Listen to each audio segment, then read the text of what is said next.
지금부터 2021년 8월 15일 온유교회 주일 오전 예배를 시작하도록 하겠습니다. 다 함께 찬송가 385장 못 박혀 죽으신 찬송하시겠습니다.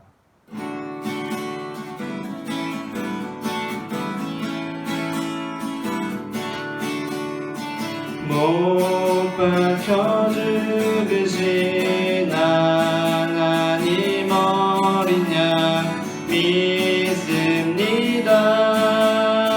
죄속함 받고서 이 몸과 맘 들여 간절히 빌 때에 들으소서.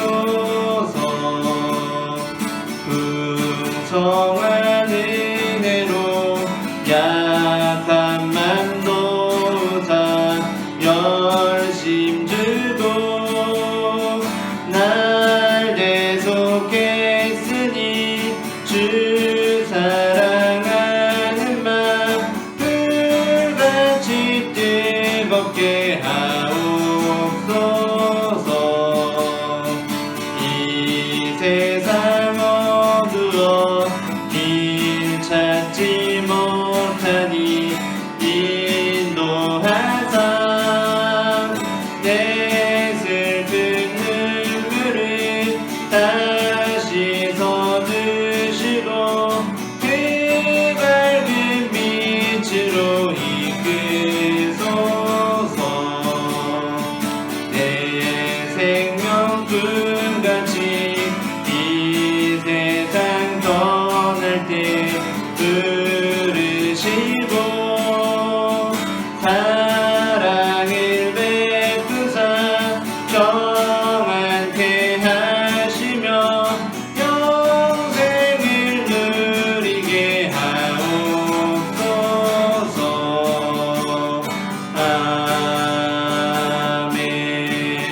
아멘. 이어서 찬송가 549장 내 주여 뜻대로 함께 찬송 부르시겠습니다.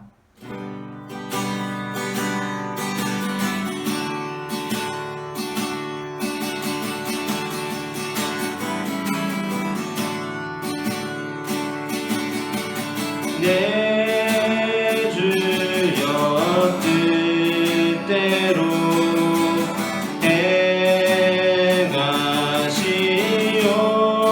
행하시옵소서. 온 몸과 영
하겠습니다. 오늘 주일 오전 예배는 사전 녹화하여 비대면 온라인 예배로 드리며 사전 녹화 현장에는 예배 필수 인원만 참석하고 있음을 알려드립니다. 금주간에는 화요일부터 금요일까지 평일 오전 예배가 있습니다. 월요일에는 평일 오전 예배가 없습니다. 다 함께 찬송가 390장 예수가 거느리시니 찬송하시겠습니다.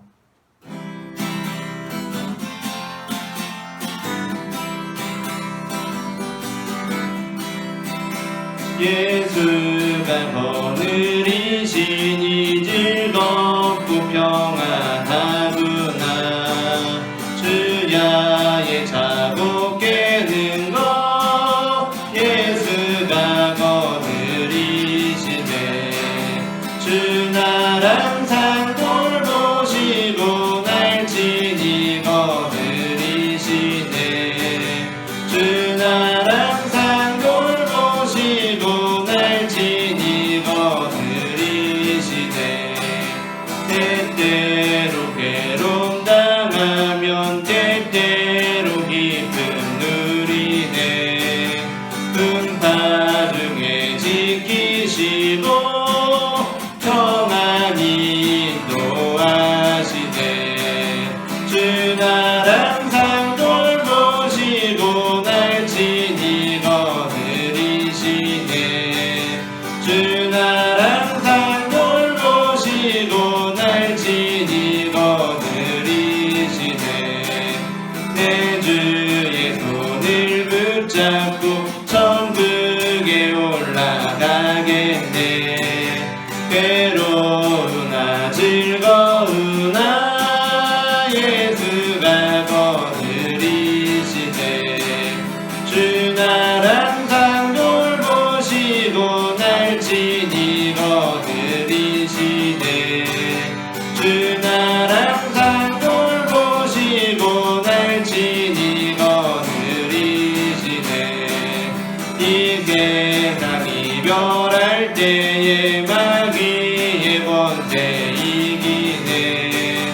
천국에 가는 그 길도 예수가 거느리시네. 주 날 항상 돌보시고 날 친히 거느리시네. 주 날 항상 돌보시고 날 친히 거느리시네.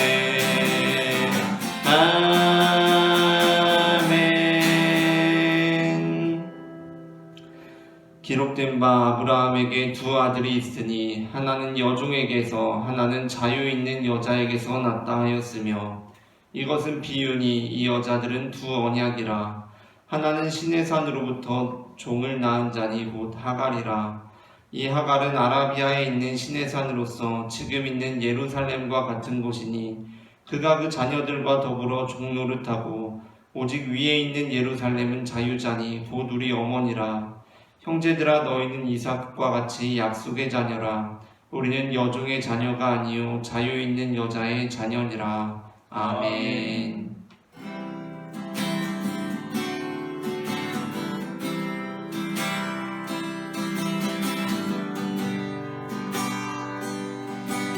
세상 모든 민족이 구원을 얻기까지 쉬지 않으시는 하나님. 주의 심장 가지고 우리 이제 일어나 주 따르게 하소서. 세상 모든 육체가 그의 영광 보도록 우릴 부르시는 하나님. 주의 손과 발 되어 세상을 치유하며 주 섬기게 하소서. 우리 바다 덮은 같이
다 함께 기도드리겠습니다.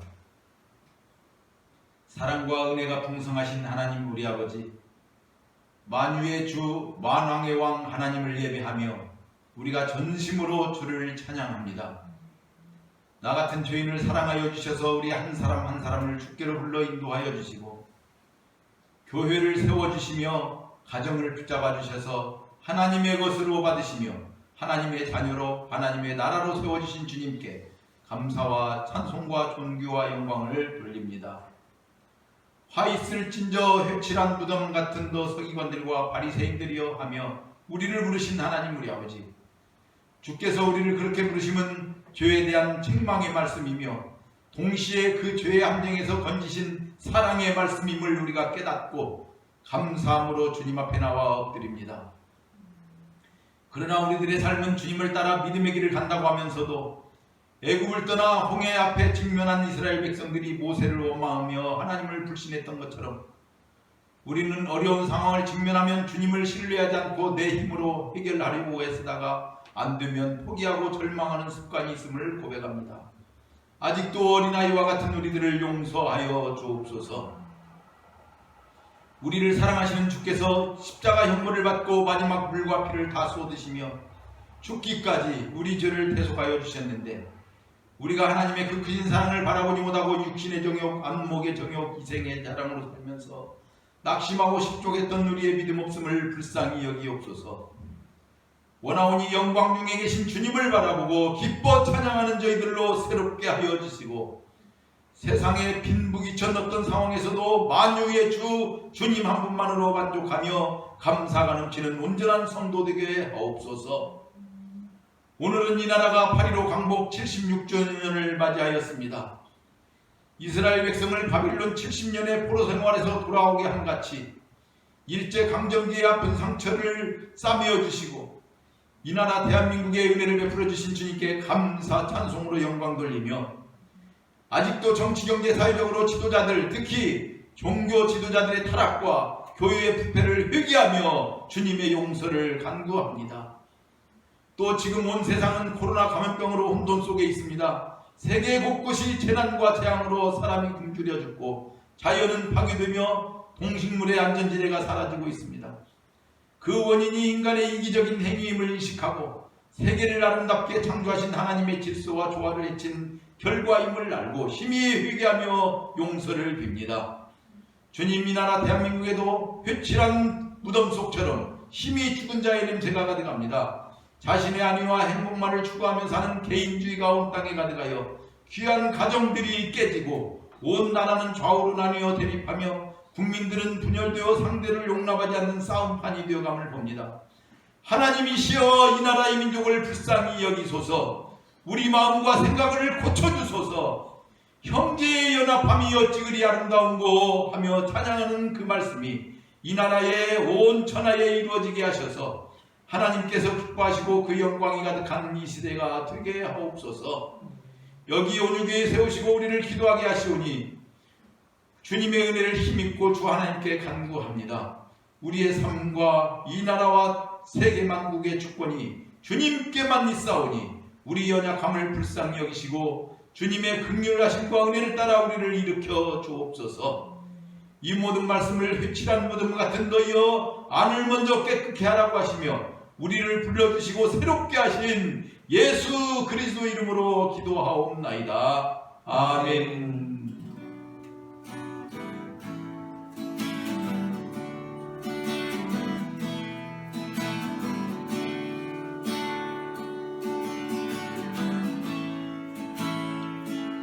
모든 능력과 모든 권세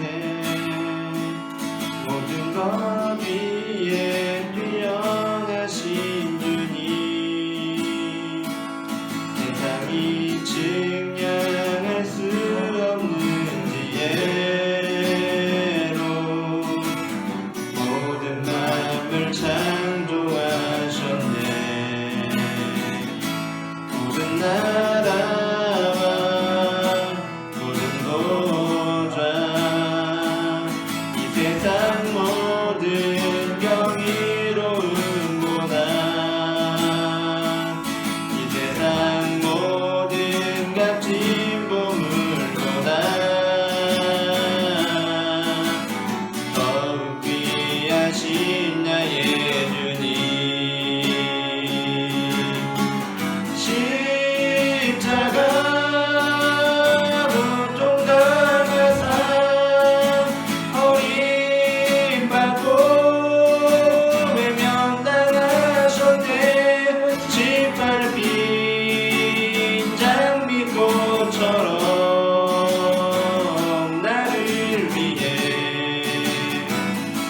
죽으셨네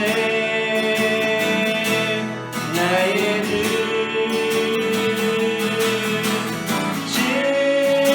십자가 고통받은 삶 버림받고 외면당하셨네 짓밟힌 장미꽃처럼 나를 위해 죽으셨네 나의 주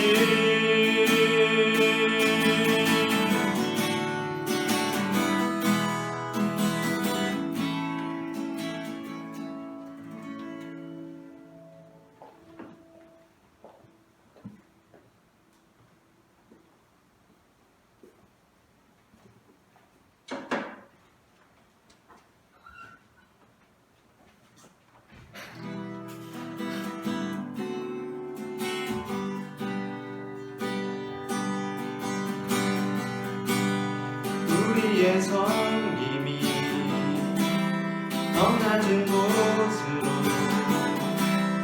우리의 고백이 더 낮은 곳으로 쓰러져 있는 그들을 향해 당신이 그랬듯 더 낮은 곳으로 낮은 곳으로 우리 초대하네 함께하자고 말씀하시네 우리도 예수 그 길을 따라 함께 가길 원하네 주님이 우리와 함께 하시네 십자가 피 흘린 예수의 손으로 모든 아픔이 위로하시네 우리에게 보여주셨네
아버지 감사합니다. 이렇게 주님의 말씀하게 하시니 우리가 주님께 찬양하게 하시는 은혜를 감사하며 하나님의 땅에 다시우실 주님을 바라보고 우리가 주님께서 맡겨주신 그 사명들을 우리 가운데 하나님의 자녀들이 제일 인도하여 주시옵소서. 하나님 가려진 우리의 눈을 열어주시고 닫혀진 우리의 길을 열어주셔서 주님을 밝히기 위해 하시며 주님을 못한 이에게 하는 하나님의 백성들을 되게 주님이 도와여 주시옵소서. 하나님보다도 주님을 사랑하기를 원합니다. 하나님의 백성들도 주님을 사랑하기를 소망합니다. 하나님 주님께로 모든 소망이 성생되사오니 하나님의 시간 우리와 함께하여 주시고 하나님의 능력을 더하여 주시옵소서. 주님의 말씀을 여기기로 주님이 인도하여 주시옵소서. 주님 말씀하여 주옵소서. 아버지 감사합니다. 아버지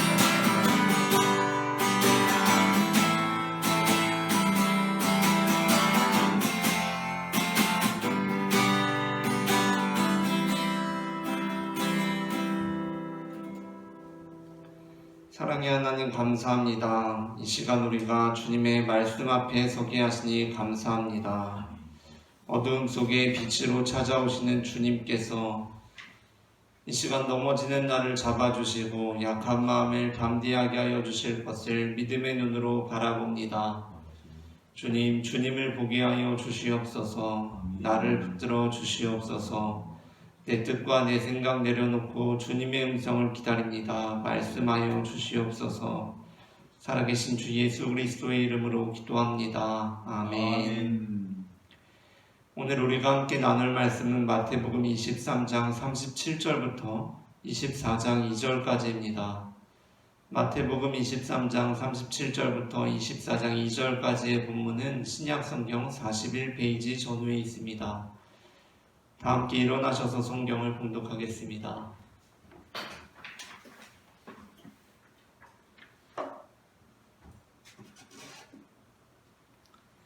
성경을 제가 한 절, 여러분이 한 절 교독하도록 하겠습니다. 예루살렘아 예루살렘아 선지자들을 죽이고 내게 파송된 자들을 돌로 치는 자여 암탉이 그 새끼를 날개 아래에 모음같이 내가 네 자녀를 모으려 한 일이 몇 번이더냐. 그러나 너희가 원하지 아니하였도다. 보라 너희 집이 황폐하여 버려진 바 되리라. 내가 너희에게 이르노니 이제부터 너희는 찬송하리로다. 주의 이름으로 오시는 이여 할 때까지 나를 보지 못하리라 하시니라. 예수께서 성전에서 나와서 가실 때에 제자들이 성전 건물들을 가리켜 보이려고 나아오니 함께 읽겠습니다. 대답하여 이르시되 너희가 이 모든 것을 보지 못하느냐. 내가 진실로 너희에게 이르노니 돌 하나도 돌 위에 남지 않고 다 무너뜨려지리라. 아멘. 자리에 앉으시겠습니다. 이 시간 예배의 자리에 나오신 여러분을 축복합니다. 오늘 저는 앞서 읽은 마태복음 23장 37절부터 24장 2절까지의 본문으로 나를 보지 못하느냐라는 제목의 설교를 하려고 합니다. 전해지는 말씀 가운데 하나님의 은혜가 있기를 바랍니다. 우리는 앞서 두 차례에 걸쳐서 23장 13절부터 36절까지의 본문으로 예수님께서 외식하는 서기관들과 바리새인들에게 화 있을진저라고 선언하신 말씀들을 살펴보았습니다. 그러나 우리는 그 무시무시한 본문들을 보면서도 이 말씀들이 예수님께서 외식하는 서기관들과 바리새인들에게 화가 있기를 바라시거나 화가 있으라고 저주하는 것이라기보다는 서기관들과 바리새인들이 계속해서 그러한 외식하는 삶을 살아간다면 결국에는 화를 면하지 못할 것이라는 탄식이라는 말씀을 나누었습니다. 그리고 우리는 오늘 본문에 이르러 그 분위기를 가장 분명하게 느낄 수 있습니다. 앞서 읽어온 7번의 화 있을 진저로 이루어진 우리가 지난주와 그 지난주에 다루었던 본문은 오늘 본문 23장 37절부터 39절 그리고 24장 1절부터 2절에 예루살렘에 대한 탄식으로 이어집니다. 그리고 이 본문에서 마태복음에서는 특별히 예수님의 모습에 대해 묘사한 바가 없지만 우리는 이 본문과 관련되어 있는 누가복음 본문에서 이 말씀을 하시는 예수님의 모습에 대한 묘사를 살펴볼 수 있습니다. 누가복음의 경우에는 이 본문이 예수님께서 예루살렘에 입성하시고 성전을 정결케 하시기 전에 나오게 되는데 바로 19장 41절부터 44절입니다. 가까이 오사 성을 보시고 우시며 이르시되 너도 오늘 평화에 관한 일을 알았더라면 좋을 뻔하였거니와 지금 내 눈에 숨겨졌도다. 날이 이를지라 내 원수들이 토둔을 쌓고 너를 둘러 사면으로 가두고 또 너와 및 그 가운데 있는 내 자식들을 땅에 메어치며 돌 하나도 돌 위에 남기지 아니하리니 이는 내가 보살핌을 받는 날을 알지 못함을 이남이니라 하시니라. 아멘. 이 본문은 예수님께서 성전을 정결케 하시기 전에 베푸신 것으로 오늘 본문과 그 시기적으로는 약간 차이가 난다고 생각될 수 있지만 사실 시기적으로도 예루살렘 입성 이후에 나온다는 면에서 큰 차이라고 볼 수는 없으며 또 무엇보다도 그 내용적인 면에서 평화에 관한 일이 내 눈에 숨겨졌도다 라고 하시는 부분이나 예루살렘에 대해 돌 하나도 돌 위에 남기지 않고 돌 하나도 돌 위에 남지 않는다라는 표현을 사용한다는 점에서 깊이 연관되어 있습니다. 여기서 평화에 관한 일이 내 눈에 숨겨졌도다라는 표현은 오늘 마태복음 본문에서 이제부터 너희는 찬송하리로다 주의 이름으로 오시는 이와 할 때까지 나를 보지 못하리라 라는 표현과 관련되어 있는 것으로 오늘 마태복음의 이 표현 그리고 누가복음의 이 표현은 평화의 왕으로 예루살렘에 입성하실 때 울려 퍼진 21장 9절 말씀 찬송하리로다 주의 이름으로 오시는 이여 라는 고백과 관련되어 있습니다. 그런데 바로 이 말씀 예루살렘에 대하여 돌 하나도 돌 위에 남기지 않고 다 무너뜨려지고 말리라 라는 이 말씀을 하시는 예수님께서 누가복음에서 어떤 얼굴을 하고 계십니까? 하나님의 뜻을 저버린 예루살렘에 대하여 분기탱천에서 저주를 쏟아붓고 계십니까? 화를 내고 계십니까? 정의로운 심판관의 모습으로 엄중하게 그 형벌을 선언하고 계십니까? 그렇지 않습니다. 예루살렘에 대하여 돌 하나도 돌 위에 남기지 아니할 것이라고 말씀하시는 예수님의 모습에 대해 누가복음 19장 41절부터 44절 본문은 이렇게 시작합니다. 가까이 오사 성을 보시고 우시며 이르시되 예수님께서 예루살렘에 대한 저주처럼 들리는 말씀을 하고 계시는데 울고 계십니다. 그렇다면 그것은 저주가 아닙니다. 학교에서 친구들을 괴롭히고 못살게 군 일이 어머니의 귓가에 전해져서 한 초등학생이 어머니에게 회초리를 맞고 있습니다. 어머니가 아이의 종아리를 때리면서 너 이 녀석 나중에 뭐가 되려고 그러냐고 너 계속 그런 식으로 살면 아무짝에도 쓸모없는 사람이 되고 말 것이라고 말합니다. 그렇게 소리칩니다. 그렇다면 그것이 저주의 말씀입니까? 정말 너는 그렇게 될 것이고 그러한 삶을 살고 있으니 쓸모없는 인생이 되고 말 것이라는 그것을 바라는 말입니까? 그렇지 않습니다. 더군다나 그렇게 자녀의 종아리를 때리는 어머니 얼굴이 지금 어떻습니까? 이 녀석 그렇게 잘못을 저지르더니 너 이제 아무짝에도 쓸모없어지는 인생을 살아가는 것은 당연한 일이다 라고 여기는 표정입니까? 아닙니다. 회초리를 맞아서 종아리가 아파서 눈물을 흘리고 있는 그 자녀처럼 어머니도 울고 있습니다. 눈물을 흘리고 있습니다. 그때 우리는 그 말이 저주가 아니라는 것을 깨닫게 됩니다.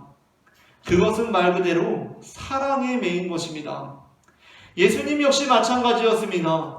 예수님 역시 예루살렘에 닥칠 환란을 선언하고 계십니다. 그런데 울고 계십니다. 그리고 그것은 예루살렘에 대한 예수님의 사랑을 가장 분명하게 보여주는 대목입니다.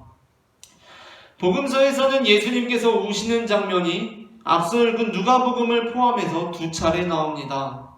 그러므로 우리는 누가복음이 아닌 또 다른 본문을 통해서도 예수님의 눈물이 지니고 있었던 의미에 대해 살펴볼 수 있습니다. 요한복음은 예수님께서 나사로의 무덤 앞에 서셨을 때 눈물을 흘리신 사건에 대해서 기록하고 있습니다. 요한복음 11장 32절부터 35절입니다. 마리아가 예수 계신 곳에 가서 배웁고 그 발 앞에 엎드려 이르되 주께서 여기 계셨더라면 내 오라버니가 죽지 아니하였겠나이다 하더라. 예수께서 그가 우는 것과 또 함께 온 유대인들이 우는 것을 보시고 심령에 비통히 여기시고 불쌍히 여기사 이르시되 그를 어디 두었느냐? 이르되 주여 와서 보옵소서 하니 예수께서 눈물을 흘리시더라. 아멘. 예수님께서는 나사로의 죽음 앞에서 눈물을 흘리셨습니다. 나사로의 무덤 앞에서 눈물을 흘리셨습니다. 그렇다면 예수님께서는 왜 우신 것입니까? 친구의 죽음이 슬퍼서 우신 것입니까? 앞으로 익숙해져야 할 친구의 부재로 인한 외로움이 두려워서 눈물을 흘리신 것입니까? 인간적인 나약함으로 인하여 눈물을 흘리신 것입니까? 그렇지 않습니다. 요한복음은 그 눈물의 의미에 대해서 유대인들의 입술을 빌려 우리들에게 가르쳐주고 있습니다. 앞서 읽은 요한복음 11장 32절부터 35절 본문은 이렇게 이어집니다. 36절입니다. 이에 유대인들이 말하되 보라 그를 얼마나 사랑하셨는가. 아멘. 우리는 간혹 예수님께서도 눈물을 흘리시고 울기도 하셨다고 하니까 예수님도 우리처럼 똑같은 인간이셔서 힘들고 외로울 때, 두렵고 슬플 때, 때로는 화가 날 때 그 터져나오는 분노를 참지 못하고 인간적으로 눈물을 흘리셨을 것이라고 생각하기도 합니다. 그렇게 예수님도 우리와 똑같은 인간적인 면에서 눈물을 흘리셨을 것이라고 생각합니다. 그러나 예수님께서 눈물을 흘리신 이유는 단 한 가지였습니다. 그것은 사랑 때문이었습니다.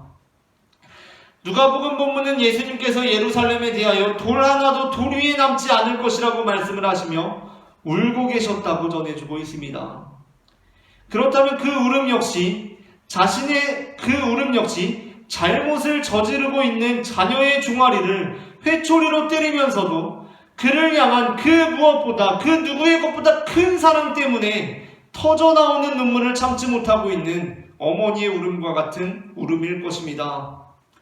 마태복음의 경우 예수님의 눈물이나 울음에 대해서는 단 한 차례도 기록하고 있지 않습니다. 그 이유는 그러한 내용들이 앞서 말씀드렸던 것처럼 예수님의 인간적인 모습을 부각시키는 내용이 될 수도 있을 것이라고 생각했기 때문이고, 그에 따라서 그보다는 예수님의 신적인 모습이 단번에 드러나는 표현들을 선호했기 때문이었습니다. 그러나 그럼에도 불구하고 저는 누가복음과 요한복음을 전체적으로 조망하면서 오늘 마태복음에서 역시 예루살렘에 대한 심판을 선언하시는 예수님의 표정을 상상해 봅니다. 그 표정이 어떻겠습니까? 화를 내고 계셨을까? 저는 울고 계셨을 것 같습니다. 아니, 이미 여기에 이르러서가 아니라 23장이 시작되면서부터 우리와 제자들에게 외식하는 서기관들과 바리새인들에게 임할 화를 말씀하시면서 이미 눈물을 흘리고 계셨을 것입니다. 그렇다면 주님께서 우리에게 원하시는 것이 무엇이겠습니까? 우리가 우리의 예루살렘에 대하여 우리의 삶에서 만나게 되는 서기관들과 바리새인들을 향하여 예수님께서는 우리가 어떠한 마음으로 어떠한 관계를 맺으며 살기를 바라시겠습니까? 물론 우리는 그들의 행위에 대하여 분명하게 심판의 메시지를 전할 수 있어야 합니다. 악앞에서, 특별히 힘있는 악앞에서 우리는 비겁하게 도망치는 것이 아니라 주님의 말씀을 선언할 수 있어야 합니다. 그것이 어떻게 보면 비판의 말씀이 될 수도 있고, 심지어 어떤 이들에게는 저주의 메시지로 오해될 수도 있을 것입니다. 그러나 그때마다 우리는 우리의 마음을 성찰하고 돌아봄으로써 내가 지금 행하고 있는 이 비판이, 내가 지금 선언하고 있는 이 말씀이 나의 안위나 나의 이익이나 나의 개인적인 감정으로 인한 것이 아니라 사랑으로부터 시작된 것인지를 잘 살펴볼 필요가 있습니다. 그러한 면에서 사사기 21장 말씀이 좋은 귀감이 됩니다. 사사기는 13장부터 16장까지 너무나도 유명한, 그리고 너무나도 은혜로운 사사 삼손에 대한 말씀을 전하고, 17장부터 그 마지막이 되는 21장까지에는 다소 난해하고 충격적이고 별로 읽고 싶지 않은 내용들을 우리에게 전해주고 있습니다. 그것은 바로 이스라엘에 있었던 내전에 관한 것입니다. 내전의 정황은 이렇습니다. 이스라엘의 왕이 없으므로 사람이 각기 자기 소견에 옳은 대로 행하던 시절에 어떤 레위 사람이 첩을 데리고 기브아라는 베냐민 지파의 땅에 들어가게 되었습니다. 그런데 거기서 베냐민 지파 사람들로부터 그 첩에 대하여 아주 몹쓸 짓을 당하게 되고 맙니다.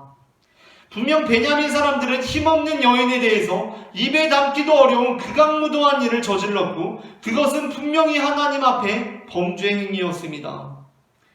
그리고 이 일은 더욱 충격적인 방식으로 베냐민 지파를 제외한 다른 11지파에게 전해지게 됩니다.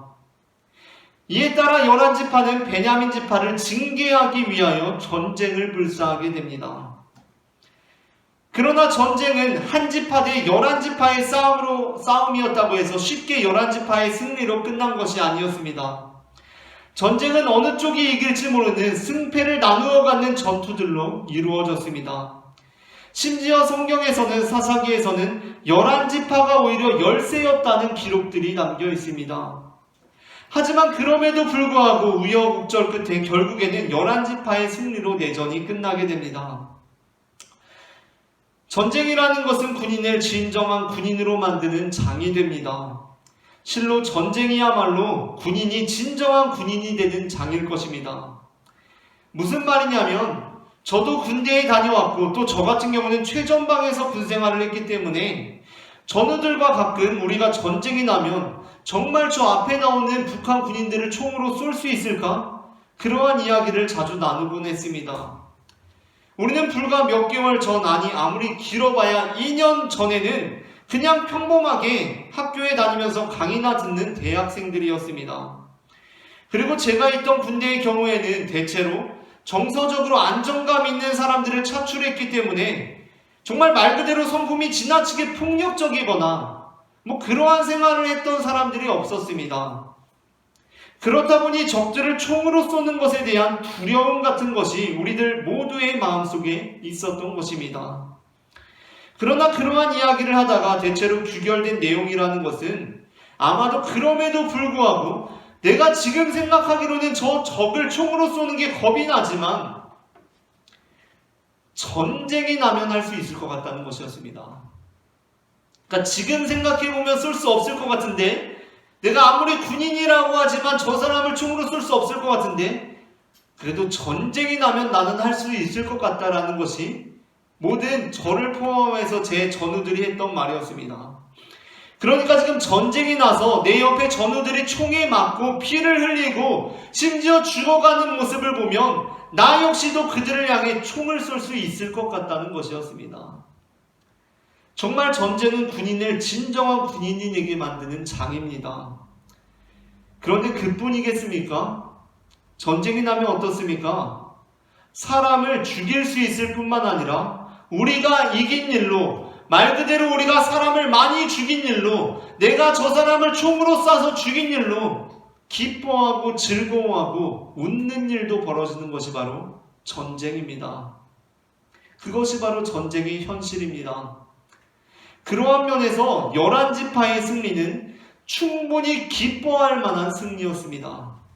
아니 축구나 야구처럼 우리가 공놀이 하는 것도, 그냥 공놀이 하는 것도 역전승하면 어떻습니까? 막 그 선수들이 대단한 일이라도 벌인 것처럼 막 엄청 좋아합니다. 기뻐합니다.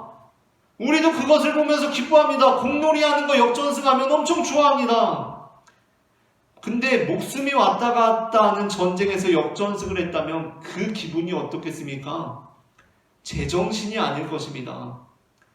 너무나 기쁘고 즐겁고 그 승리감에 도취될 것입니다. 그러나 전쟁이 끝나고 그 승리하게 되었을 때 우여곡절 끝에 때로는 열세였지만 역전승을 거둔 그 11지파의 모습에 대해서 사사기 본문은 이렇게 기록하고 있습니다. 사사기 21장 2절부터 4절입니다.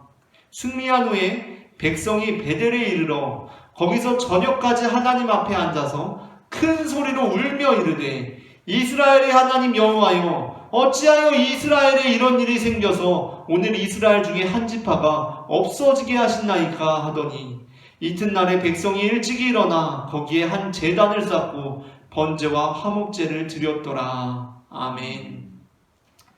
놀랍지 않습니까? 전쟁에서 승리한 군인들이 울고 있습니다. 아니 큰 소리로 울고 있습니다. 엉엉 울고 있습니다.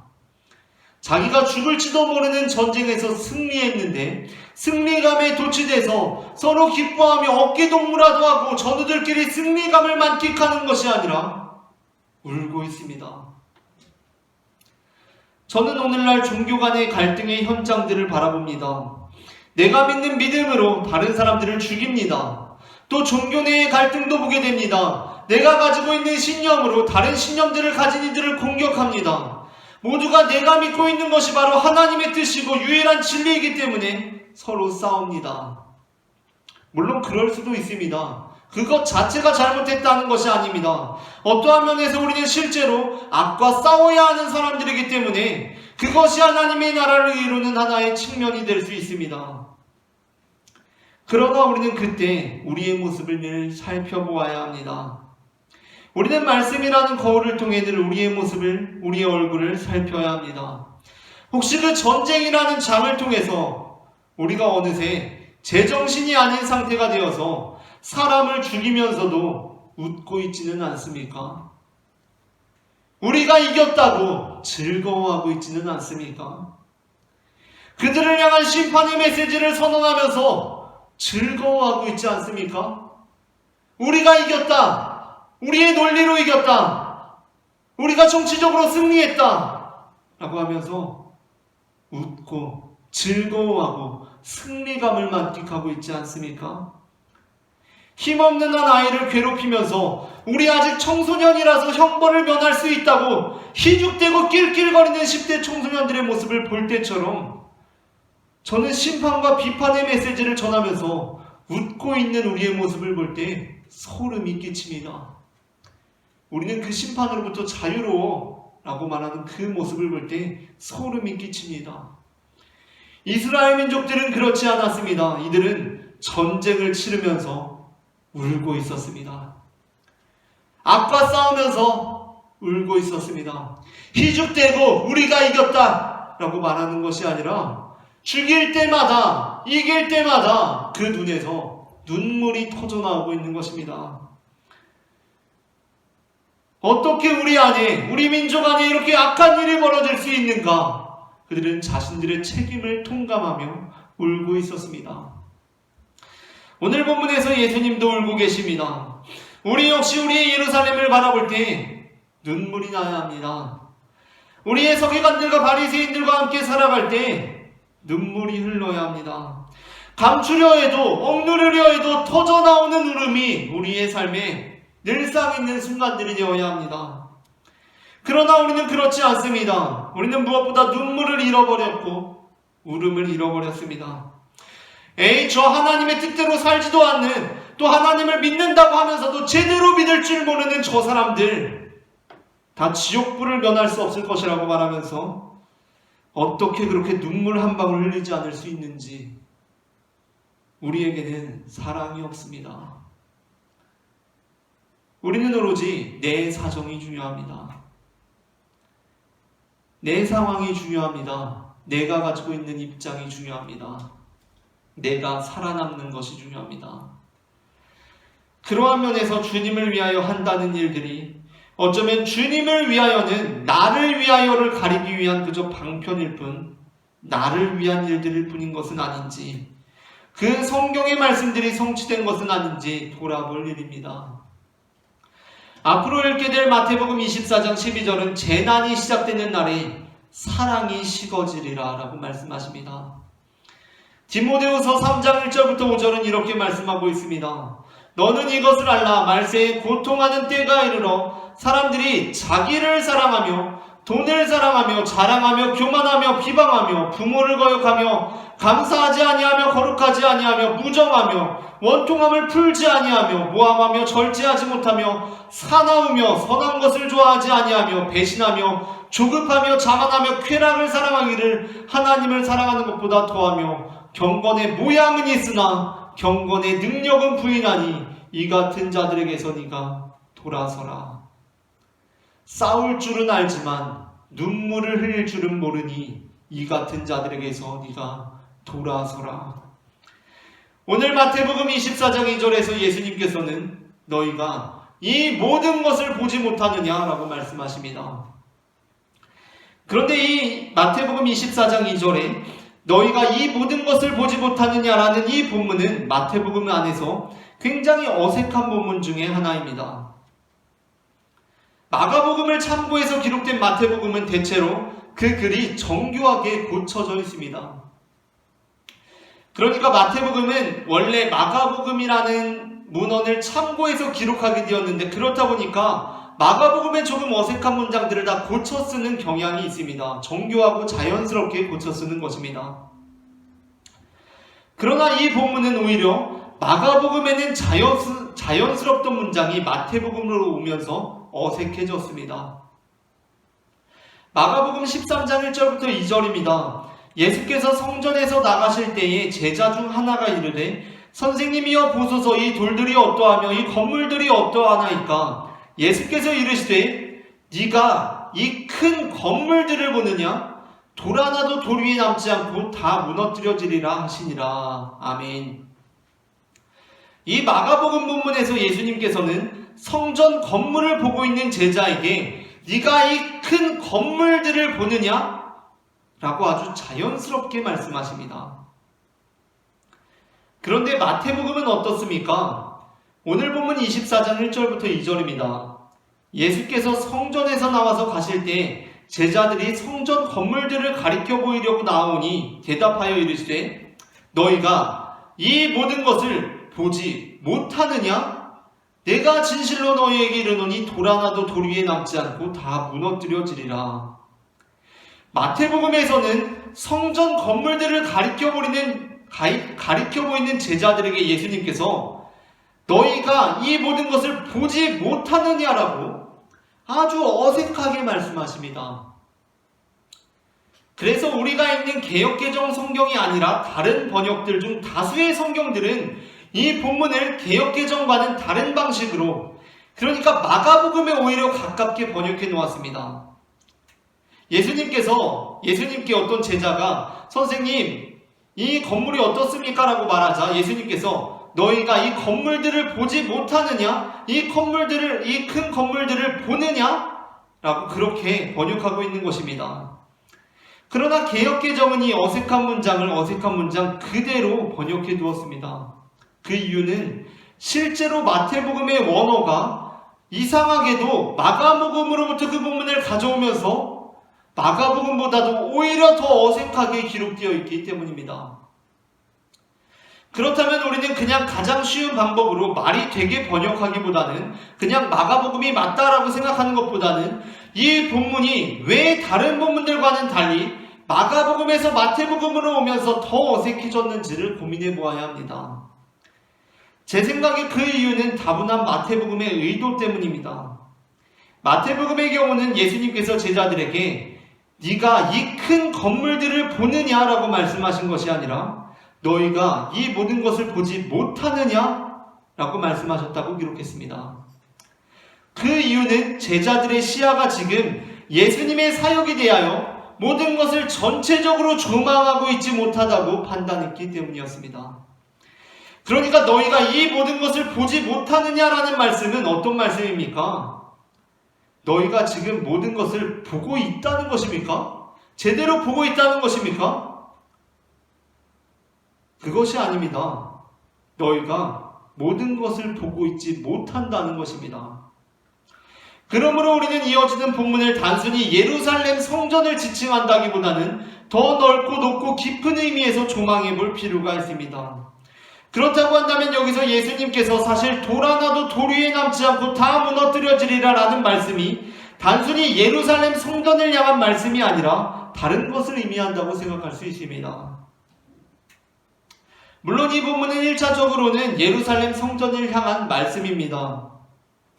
그러나 위대한 신인 예수님께서는 위대한 시인이기도 하시기 때문에 이 말씀을 통하여, 이 하나의 말씀을 통하여 우리가 가까이에서 볼 때에는 예루살렘의 의미이지만 우리가 전체적으로 조망해 볼 때 다른 의미를 발견하도록 그 말씀을 행하셨습니다. 그렇다면 그 성전이 무엇입니까? 돌 하나도 돌 위에 남지 않고 다 무너지게 될 그 성전이 무엇입니까? 바로 예수님 자신이었습니다. 이에 대해 요한복음 2장 19절부터 22절 말씀은 이렇게 말씀하고 있습니다. 요한복음에서는 예수님께서 성전을 정결케 하신 사건이 복음서 초반에 기록되어 있기 때문에 이 본문 역시 복음서 초반에 나옵니다. 예수님께서 성전을 정결케 하시고 나오는 본문입니다. 예수께서 대답하여 이르시되 너희가 이 성전을 헐라 내가 사흘 동안에 일으키리라. 유대인들이 이르되 이 성전은 46년 동안의 지역권을 네가 3일 동안에 일으키겠느냐 하더라. 그러나 예수는 성전된 자기 육체를 가리켜 말씀하신 것이라. 죽은 자 가운데서 살아나신 후에야 제자들이 이 말씀하신 것을 기억하고 성경과 예수께서 하신 말씀을 믿었더라. 아멘. 우리에게 사랑이 없을 때, 우리가 자기밖에 모를 때 우리의 시야는 좁아집니다.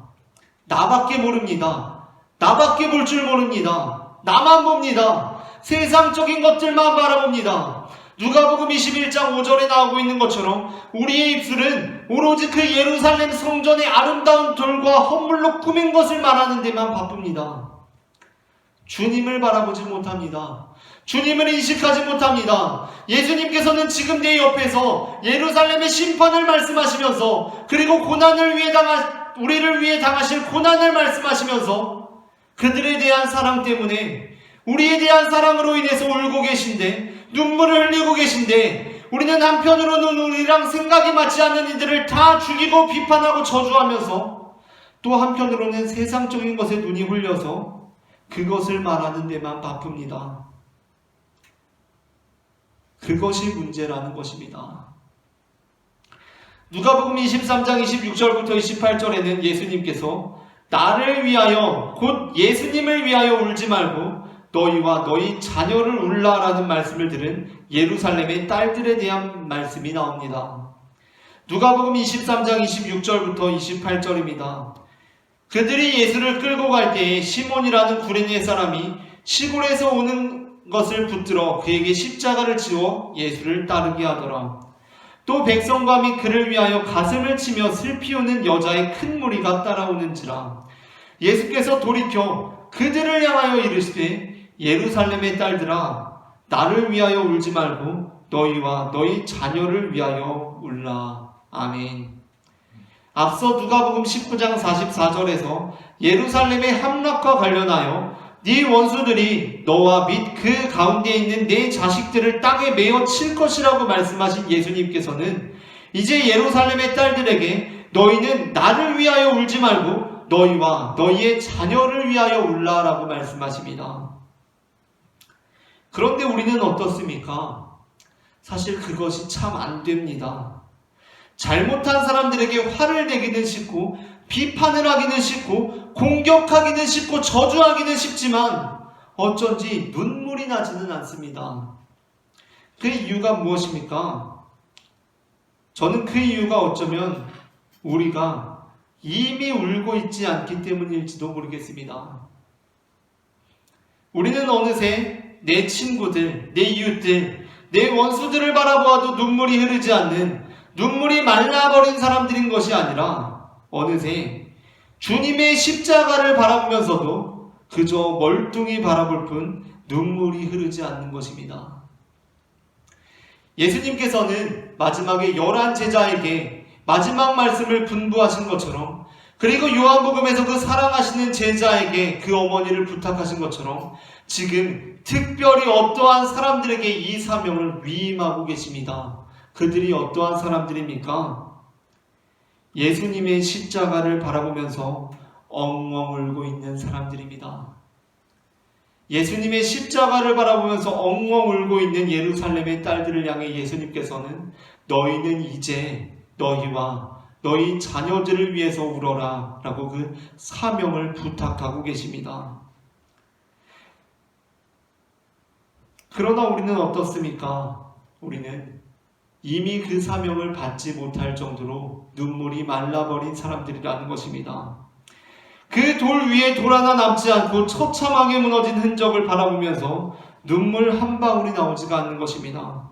그러니 어찌 우리가 주님으로부터 너는 나를 위하여 울지 말고 너희와 너희 자녀를 위하여 울라라는 말씀을 감당할 수가 있겠습니까?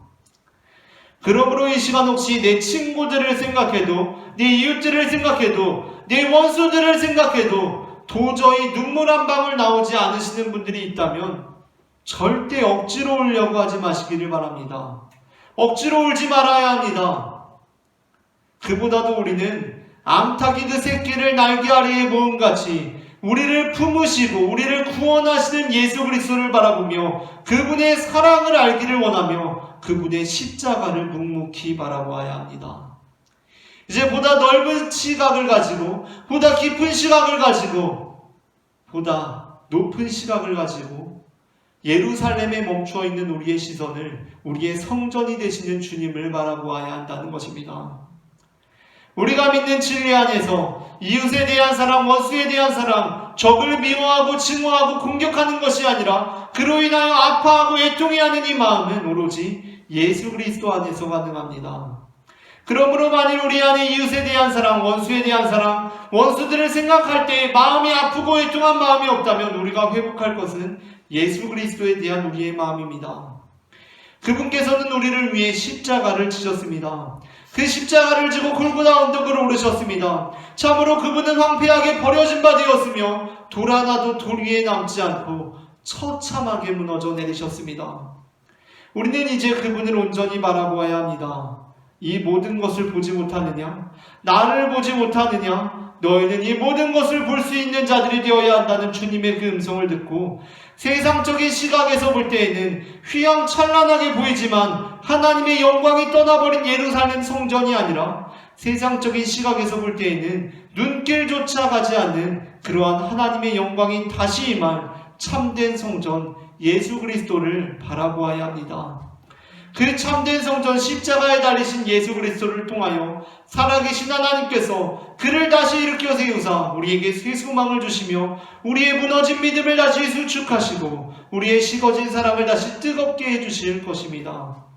이처럼 하나님께서는 우리가 예수 그리스도를 바라볼 때 우리의 믿음을, 우리의 소망을, 우리의 사랑을 온전히 이루시는 분임을 저는 마태복음 23장 37절부터 24장 2절 말씀을 근거로 고백합니다. 오늘 전해진 말씀 가운데 하나님의 은혜가 임했기를 바랍니다. 아멘.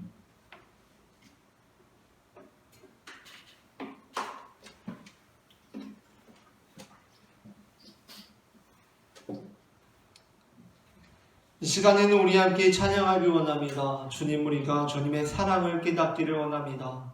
우리가 이 시간 예수 그리스도 안에서 주님의 사랑을 깨닫기를 원하오니 그 날개 그늘 아래 우리를 품어주시고 우리에게 주님의 사랑을 깨닫게 하여 주시옵소서. 다 함께 주 날개 그늘 아래 찬양하시겠습니다.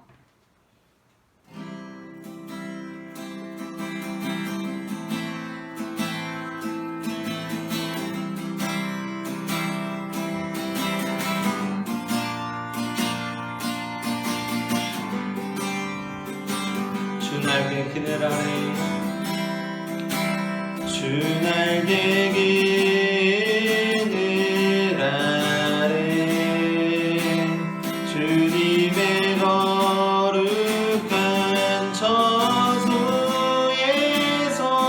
나의 하나님 주를 기다리네.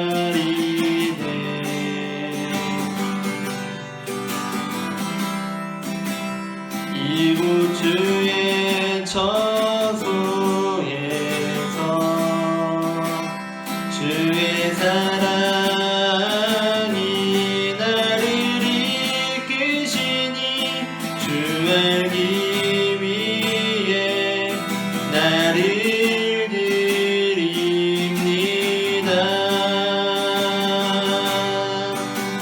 주 사랑으로 덮으소서.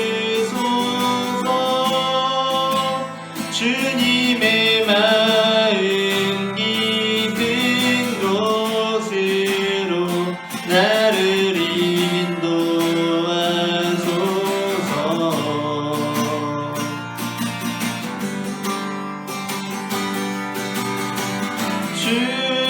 주님의 날개 그늘 아래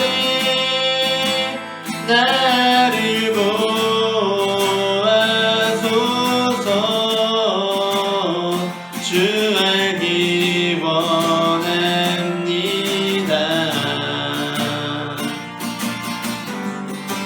주 날개 그늘 아래 주 날개 그늘 아래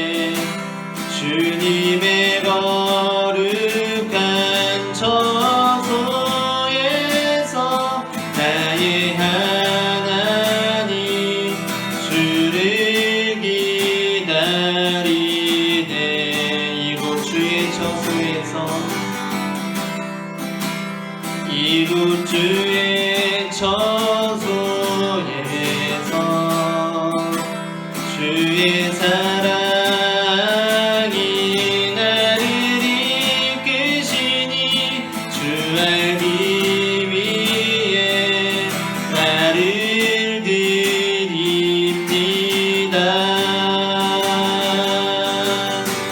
주 사랑으로 덮으소서. 주님의 마음 깊은 곳으로 나를 인도하소서.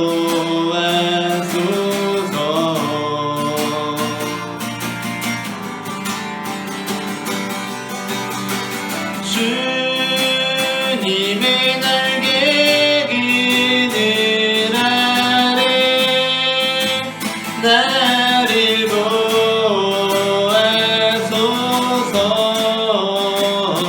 주 알기 원합니다. 주 사랑으로 덮으소서. 주 사랑으로 덮으소서. 주님의 마음 깊은 곳으로 나를 인도하소서.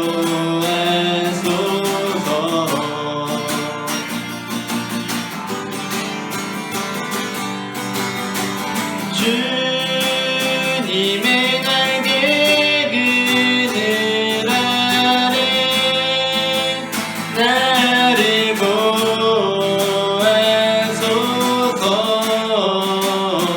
주 알기 원합니다.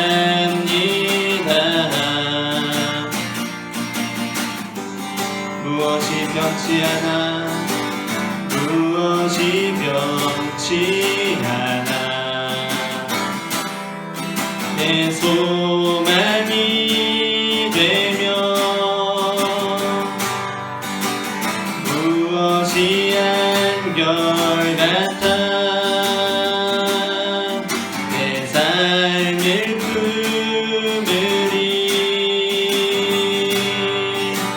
그 누가 날 만족해 내 영이 쉬며 그 누굴 기다려 내 영이 기쁘리.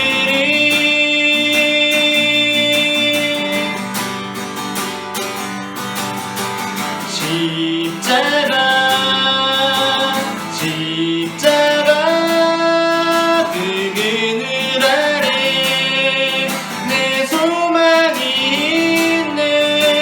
십자가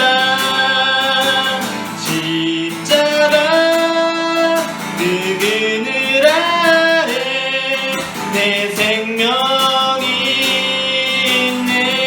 십자가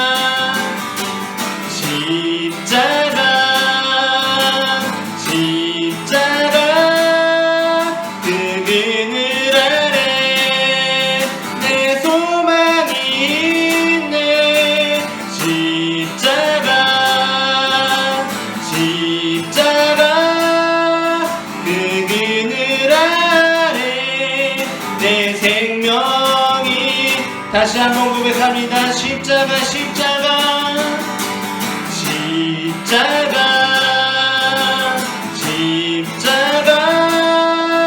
그 그늘 아래 내 소망이 있네.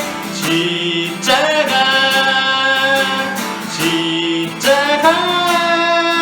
그 그늘 아래 내 생명이 있네. 이 시간에 우리 함께 기도하기로 원합니다.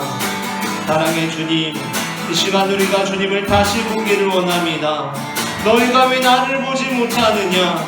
이 앞에 있는 나를 보아라. 너희를 위하여 십자가를 지고 그 돌 하나 위에 돌 위에 남지 않도록 무너진 나의 모습을 보아라라고 말씀하시는 주님을 보기를 소망합니다. 하나님, 그 십자가 안에 우리의 소망이 있고 우리의 생명이 있음을 고백하오니 사랑의 주님, 이 시간 우리의 눈을 열어 주님을 보게 하여 주시옵소서. 함께 기도하시겠습니다. 사랑의 주님, 은혜를 감사합니다. 하나님, 이 시간 우리가 주님의 십자가를 다시 기억하게 하시고 사랑의 주 예수 그리스도께서 나를 위하여 그 십자가에 매달리심을 바라보게 하시니 그 은혜를 감사합니다. 하나님, 그냥 찬란한 성전을 바라보는 것이 아니라 그 예루살렘을 바라보며 눈물을 흘리시고 울고 계신 주님을 내가 바라보기를 소망하오니 사랑의 주님, 나의 눈을 열어주시옵소서. 하나님 아버지, 이 약한 세대를 위하여 눈물 흘리기를 소망합니다. 하나님 아버지, 우리가 이 세대를 위하여 기도할 때에 하나님 그 사랑으로 기도하기를 소망합니다. 하나님 아버지, 내가 그들을 위하여 저주하고 하나님 내가 공격하는 것이 아니라 비판하는 것이 아니라 사랑의 주님, 주님처럼 눈물을 흘리며 울면서 그들을 위하여 나가기를 소망하오니 하나님 아버지, 십자가의 사랑을 우리에게 가르쳐 주시어서 내가 그들을 위하여 온전히 주님의 뜻을 이루어질 수 있도록 주님이 인도하여 주시옵소서. 하나님 아버지, 십자가 안에 우리의 생명이 있음을 고백합니다.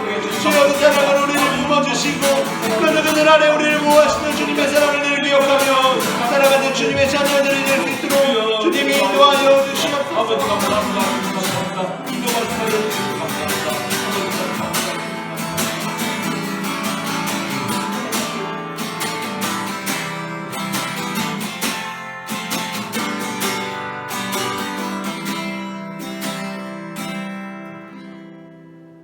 우리를 사랑하시는 하나님 아버지, 이 시간 범죄한 우리를 향한 주님의 사랑을 깨닫게 하시니 그 은혜를 감사드립니다. 이제 우리도 주님께서 그러셨던 것처럼 단순한 비판과 책망보다는 눈물로 울음으로 사랑하는 삶을 살아갈 수 있도록 도와주시옵소서. 아멘. 이제는 베냐민 지파의 징계로 인하여 큰 소리로 울었던 이스라엘의 하나님 아버지의 사랑과 우리에게, 우리와 우리 자녀를 위해 이 세대와 시대를 위해 울라고 말씀하시는 예수 그리스도의 은혜와 우리의 삶에 역사하셔서 우리의 눈을 여시사 세상적인 것들을 넘어 주님을 온전히 바라보게 하시는 성령 하나님의 인도하심이 지금 각자의 자리에서 십자가, 그 그늘 아래 우리의 소망이 있고 생명이 있다고 고백하는 모든 영혼들의 머리 위에 지금부터 영원토록 함께 하시기를 간절히 축원하옵나이다. 아멘.